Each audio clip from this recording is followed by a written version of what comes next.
When you think of video games, who do you think of? I'm not giving you any more time to answer, I only have 5 minutes. You think of Mario, you know who Mario is.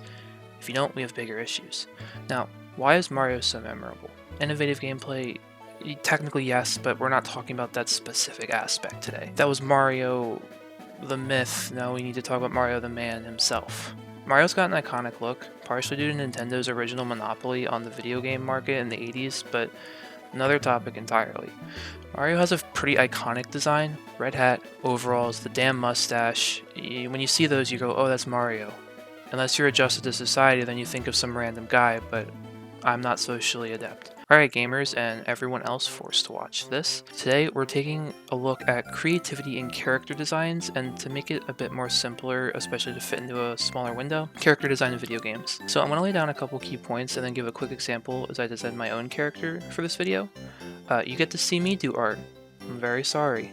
So I'm going to lay down these 3 points right now, because I only have 5 minutes, and before I get started, I'm not a professional game designer. I'm a dork who spends most of their time playing video games, so don't take my word as law. The 3 points are: number 1, genre; 2, gameplay; 3, fun. And these are what I personally consider like the 3 main points of making a character. So to begin with, we're gonna start with genre, and then when you make a game, you gotta ask yourself, what genre does my game fall into? I'm sure most of you are thinking, no shit, that's like the first thing I thought of, but hold on, I'm not done talking yet. So you wanna think about your genre because in most cases, you don't want something like Pikachu and Resident Evil. I mean, you might, but most likely that's not the case. So genres have a loose set of conventions that help give feel to your game and the genre category it belongs into. This can help guide you on the direction you want to make your character. So for an example, you have a cartoony platformer game, you most likely don't want a character design like Solid Snake, as he's not cartoony and he doesn't look like he's necessarily built for extreme platforming in a cartoony environment. So if we have a cartoony platformer, let's say in the jungle,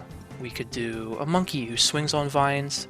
Boom, Donkey Kong, a monkey who's good at climbing. The next point is gameplay. Kind of covered this in the Donkey Kong example. Depending on how your game is playing, your characters needs to be able to do certain things.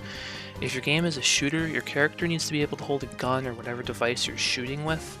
If your character needs to fight, they should probably have some sort of armor, kind of like Sir Daniel Fortescue in Medieval. The final point is fun.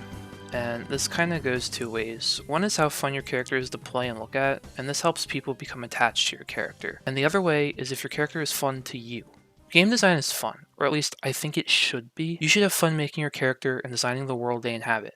If you find your character fun, there's a pretty good chance that at least one other person will as well. Now that I have these 3 points, I'm going to try and use them in order to try and make a character of my own, just to kind of give an example that anybody can do what I've been explaining. So for genre, let's say my game's a 2D platformer and we're going to go for a sci-fi angle. So this means my character's most likely going to have some form of technology integrated in its design, and I think the most basic choice that makes it a lot easier to design will be a robot. And for gameplay, I want my character to jump and let's say a hover. So maybe some sort of wings or jetpack will be good for their design. And finally, fun.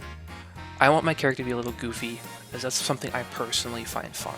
So to make it fun for me, I'll give him a silly face, and maybe in cutscenes or dialogue I'll have some scenes to show my character's silliness. So, now that we have those basics, let's try and draw the character. No, get away from the AI generator, we're making human art here.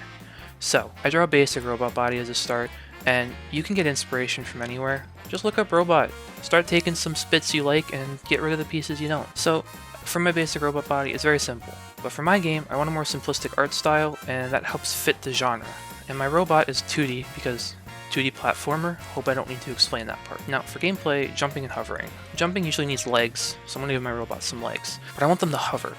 So I'm going to give them a little thruster pack instead of something like wings, because wings don't necessarily make sense for a robot. Thruster packs, jetpacks, sci-fi. It's what it screams. So that covers my basic gameplay elements.